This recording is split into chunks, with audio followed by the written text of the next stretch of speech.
खुशामदीद नाजरीन, BNTN news में आप सभी का खैर मकदम है।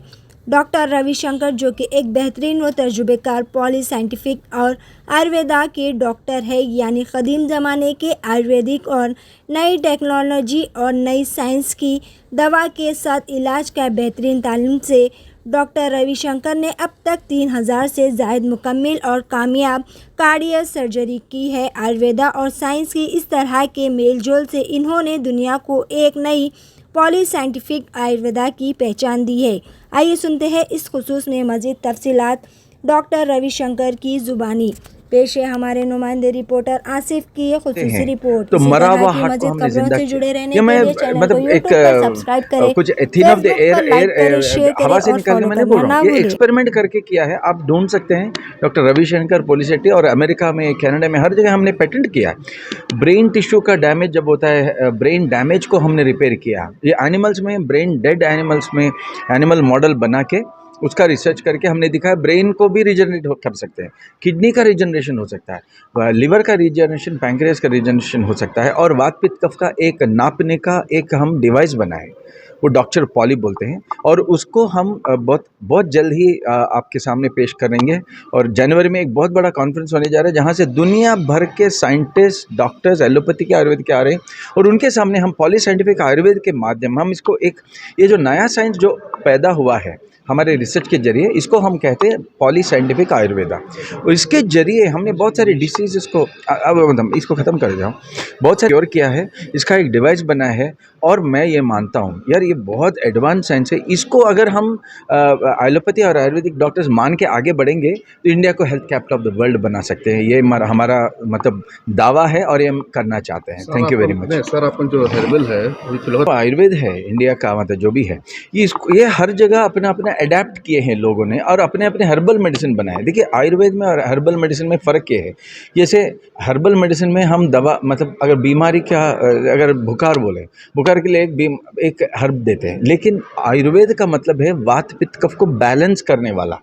वात पित्त कफ को बैलेंस करेंगे तो आपका कोविड भी घटेगा, मतलब।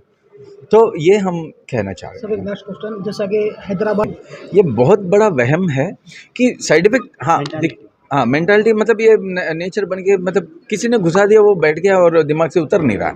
हम ये कहते हैं, देखिए, आयुर्वेद के दवा भी दवा ही है, उसका साइड इफ़ेक्ट होगा, लेकिन वात पित्त कफ को बैलेंस करते हुए क्या होता है बॉडी के अंदर, जब बैलेंस होता है, जैसे हम खाना खाते हैं, खाने में से जो भी, खाने में हम जो भी अगर कुछ नहीं ज़रूरत है वो खाते हैं, वो निकल जाता है बॉडी के अंदर स्टूल और यूरिन के जरिए।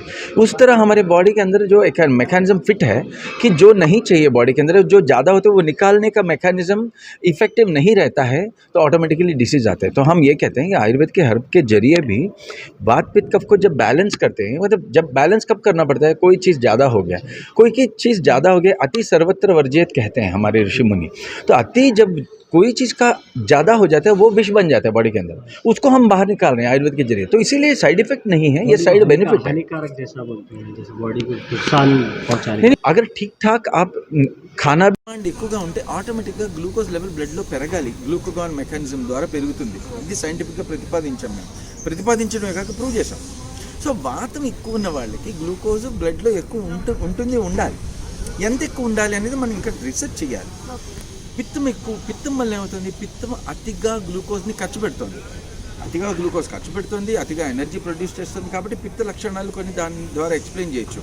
గ్లూకోజ్కి సంబంధించింది పిత్తం వలన జరుగుతుంది ఏంటి అంటే, పిత్తం వల్ల గ్లూకోజ్ అతిగా ఖర్చు అవుతుంది, కాబట్టి గ్లూకోజ్ డిమాండ్ అక్కడ కూడా ఎక్కువ ఉంటుంది.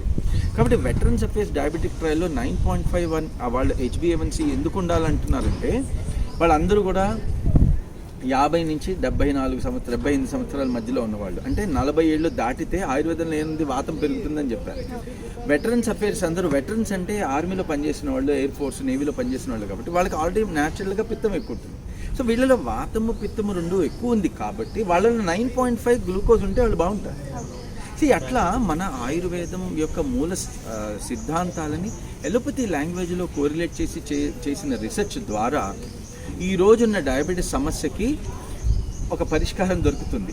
ఎలా అంటే, మేము ఎలా కేటగరైజ్ చేస్తామంటే, వాత పిత్త రెండు ఎక్కువ ఉన్నప్పుడు ఆటోమేటిక్గా గ్లూకోజ్ ఎక్కువ అవసరం బాడీకి, కాబట్టి గ్లూకోజ్ కన్సంప్షన్ ఎక్కువ అవుతుంది బాడీ. అందుకని ఈ షుగర్ వ్యాధి వాతము పిత్తం వలన వచ్చిన షుగర్ వ్యాధికి షుగర్ ఎక్కువ తినాలి అంటే డయాబెటీస్ని షుగర్ ఎక్కువ తినవలసిన డయాబెటీస్, షుగర్ తక్కువ తినవలసిన డయాబెటీస్ అని చెప్పి కేటగరైజ్ చేయొచ్చు. ఇది ఎలా సాధ్యమైందంటే వాత పిత్త కఫాలు తెలియడం వల్లనే సాధ్యం. కాబట్టి ఇలా ఒక గ్లూకోజ్తోనే కాదు, కొలెస్ట్రాల్తో కూడా ప్రాబ్లం ఉంది, యూరిక్ యాసిడ్తో కూడా ప్రాబ్లం ఉంది, కిడ్నీ డిసీజ్లో కూడా. ఫర్ ఎగ్జాంపుల్ సీకేడీ అంటున్నాం. సీకేడీ వాతం వల్ల రావచ్చు, పిత్తం వల్ల రావచ్చు, కఫం వల్ల రావచ్చు. మీది రొటీన్గా మా దగ్గర పేషెంట్స్ ఎవరైతే మీరు ఇందాక అన్నారు ఎలోపతిలో నయం కానివి అని అంటే అట్లా కాదండి. ఎలోపతిలో ఒక స్ట్రక్చర్డ్ సైన్స్ అండి, అది చాలా అడ్వాన్స్ సైన్స్. అది కూడా మామూలుగా కదా, ఇందాక మనం చెప్పుకున్నట్టు మీ క్లాస్లో టాపర్సే డాక్టర్స్ అవుతారు కానీ మామూలు వాళ్ళు డాక్టర్స్ అవ్వలేరు, ఫినిష్ మర్చిపోండి. టాపర్సే కాకుండా